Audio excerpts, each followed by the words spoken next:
L'ente di formazione Irigem di Rosà ha vinto la prima edizione del concorso di idee per un uso consapevole della rete internet e dei social media indetto dalla Regione Veneto.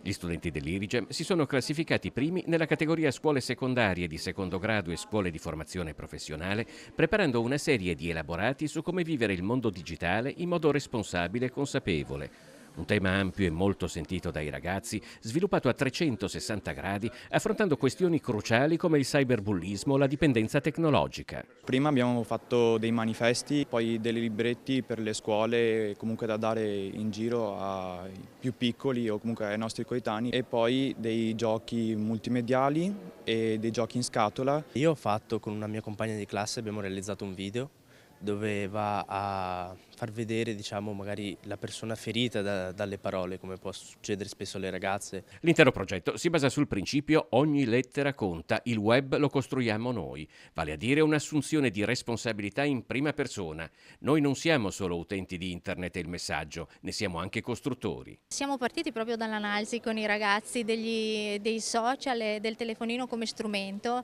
e poi lo abbiamo trasformato in un contenitore, quindi in un contenitore fatte delle loro parole, dei loro foto e da lì abbiamo creato il progetto. Tutto il progetto è imperniato su questa, tra virgolette, medaglia a doppia faccia in cui coesistono sia la relazione umana, sociale, quindi hanno lavorato in soldoni, in gruppi, gli alunni si sono relazionati fra di loro e a questo dall'altra parte della medaglia troviamo tutto quello che è l'aspetto della comunicazione online. Un impegno che è stato riconosciuto col primo premio consegnato all'Auditorium del Sant'Artemio di Treviso. Lavorare su questo progetto e lavorare insieme magari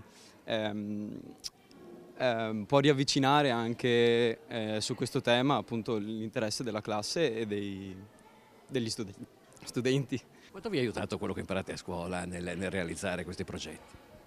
Beh, ci aiuta tanto, soprattutto abbiamo dei professori molto bravi e di questo ne dobbiamo essere grati perché ci affiancano sempre, ci aiutano in ogni cosa e soprattutto nelle idee ci aiutano tanto perché noi magari avendo meno esperienza abbiamo bisogno di un aiuto proprio come loro.